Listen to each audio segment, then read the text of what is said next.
محفل علمی فرهنگی شاهنامه‌خوانی در استان‌خانه ملی با مقصد آگاهی هرچی بیشتر جوانان از تاریخ و فرهنگ نیاگان و بلند برداشتن معرفت سخنوری کارمندان مؤسسه تشکیل کرده شد. در مراسم افتتاح این محفل راجع به مقام و منزلت شاهاثر بی‌زوال حکیم ابوالقاسم فردوسی، شاهنامه و نقش آن در ادبیات عالم شمول خلق تاجیک سخنرانی صورت گرفت. ذکر شد که یکی از اقدام‌های شایسته و نجیبی که در زمان صاحب استقلالی کشور روی کار آمد این است که از جانب اساسگزار صلح و وحدت ملی، پیشوای ملت، پرزیدنت جمهوری تاجیکستان محترم امامعلی رحمان 5 دکبر سال 2023 ضمن سخنرانی در سمپوزیوم بین‌المللی علمی به افتخار 115 سالگی علامه باباجان غفورов به خاطر آگاهی هرچی بیشتر مردم از تاریخ و فرهنگ و تمدن اجدادان دستور داده شد که شاهنامه بی‌زوال ابوالقاسم فردوسی چاپ و به تمام مردم مملکت دسترس شود. در ادامه محفل از جانب خادمان علمی استان‌خانه ملی از داستان‌های شاهنامه پارچه‌ها قرائت کرده شد.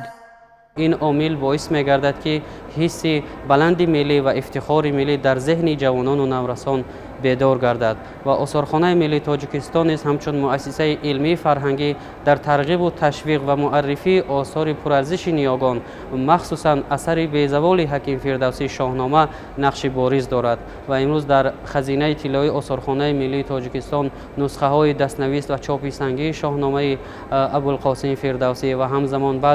بعض مینیاتوره هایی که داستان های شاهنامه در آنها تصویر یافته است و این چنین مصوره هایی که از جانب رسامان تاجیک راجع به سیمای ابوالقاسم فردوسی تصویر شدند به معرض تماشابینان گذاشته شدند و همه روزه قشرهای گوناگون جامعه از این آثار بازدید نموده بار دیگر از تاریخ و فرهنگ ملت تاجیک و مخصوصا از اثر بی‌زوال حکیم فردوسی شاهنامه معلومات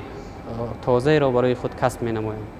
در محفل ناطقان همه اشتراکچیان را با آموزش و ترغیب این شاهاثر نیاگان جلب نمودند. طبق تصمیم رهبریت استان‌خانه ملی از این به بعد با مقصد حفظ خاطره تاریخی، بزرگداشت زبان و میراث فرهنگی، آخر هر ماه محفل علمی فرهنگی شاهنامه‌خوانی در استان‌خانه ملی در سطح بلند برگزار کرده می شود.